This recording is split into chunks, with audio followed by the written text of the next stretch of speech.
maybe she was so strict because she just didn't want you to go through what she had been through? Um, I don't know. There's a boundary and a point of being strict, and I understand that. Like I understand how I'm gonna raise my kids, but for my kids to respect me, I'm never not gonna put hands on them because and they would do this just because out of irritation. Like they would be mad and they would come in the house and be like, "Oh, this isn't picked up. Oh, this is all over the place. Oh, this is," and then she'd be like, "Oh, Milton, come beat her. Like they don't know how to like clean up. Oh, they don't know how to do this." Like, so we were constantly battling like every single day. Yeah. But I never had a voice in that house. I never spoke up and said like, "Oh, like, like I feel like you guys should like stop like hurting me because it would get worse." Like I feel like just knowing Ruby and how she is, like You it were would just quiet. get worse.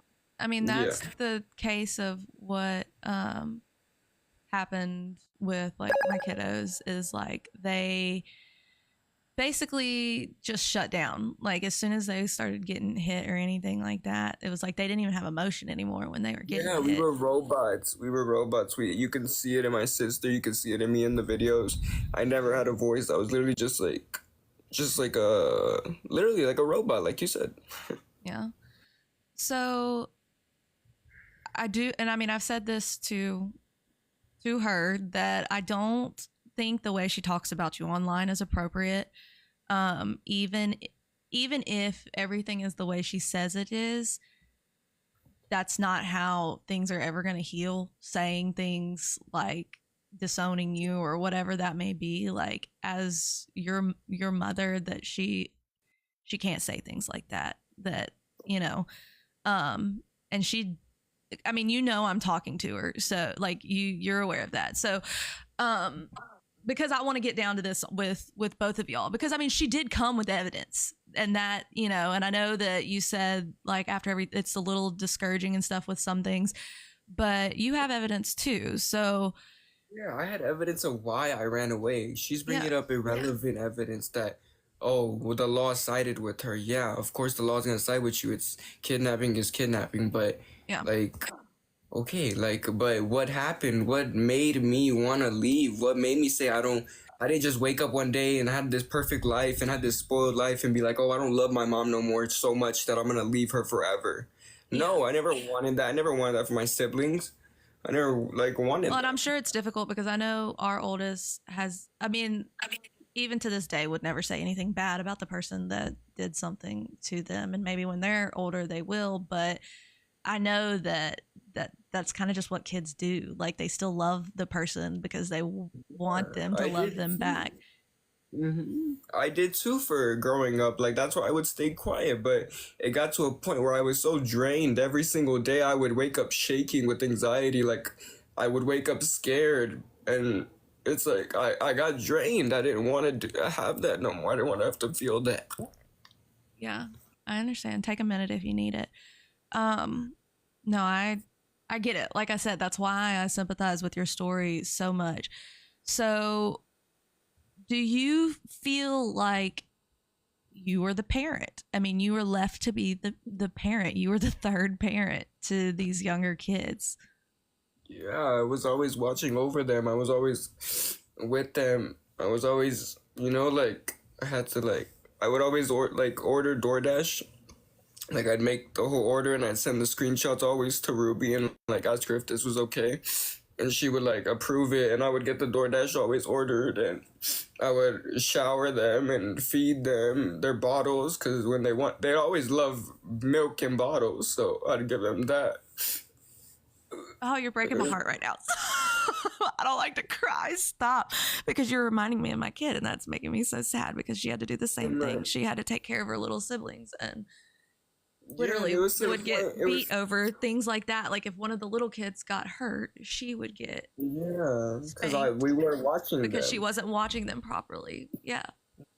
And it got to the point where like every single night I was sleeping with Heaven. She always attached to me, and Nevaeh always attached to my sister Leilani. So Leilani would always sleep with Nevaeh, and I would always sleep with Heaven. And I would wake up in the middle of the night and wait, and like their diaper would be like full and like needed to be changed, and I would change them, and I would take care of them. Like You miss your siblings? yeah, of course. I feel like they're being manipulated to think that I'm the bad guy, and I feel like eventually they're small enough to manipulate, so eventually they're gonna forget all the stuff I did for them, and it's like if they're not, like if they're small and they're I don't know. I feel like if I'm forgetting the stuff that I'm doing that I did for them, and I'm feeling like shit, I feel like I don't know how they must feel if they were so small, and I don't know if they'll even remember the stuff that I did for them. I know that's painful. I can't even imagine what I mean, because it's almost like they were your kids, so it's like painful to be split from them like that. The bond. I mean, you become codependent. I mean, because that's kind of what happened in our situation. The kids become codependent on each other because they don't have their parents. I'm sure that they remember you. Um, I'm sure they remember the love that they like. They don't forget those types of things, even though they may not be able to call it out right now. They won't forget the love that they felt with you, and hopefully one day y'all will get to be reunited. I mean, a sibling, there's nothing like a sibling in this world. I always tell our kids to be nice to each other because there's no one else in this world that knows what you went through except each other. So, absolutely. That God, was another big reason why we would get hit a lot of the times is because there was a lot of us siblings, and like they would lie a lot on each other. We would like they would just it was like sibling stuff, but the way Ruby and Milton would handle it, every time somebody came to them and was like, "Oh, like Leilani did this or Leilani did that," and they would automatically believe their side and go and get the belt and go whoop them, be like, "Oh, you're Leilani, you're not supposed to be touching them," and this, and Leilani would be like, "I didn't even do that." Like that was always most of the time the case. Like the kids learned to lie on each other, and they learned to oh, if I'm mad at this sibling, let me go tell on them and lie on them so that they could get like hurt. yeah. So I know that's emotional. So let's lay off that topic for a minute and let's go to what year did you and Cecily meet? I believe it was 2022. Okay, and how did y'all meet? We met through online. We were playing games with some friends. So that's how we met. We would always play in groups, Mario Kart. So, we had mutual friends. Okay. And so it was just like she met one of the hold on, y'all. I don't know about TikTok yelling at me like this. Sorry, I had to like do that puzzle piece thing. Why does it do that? That's so dumb. So you sent me a picture of that, and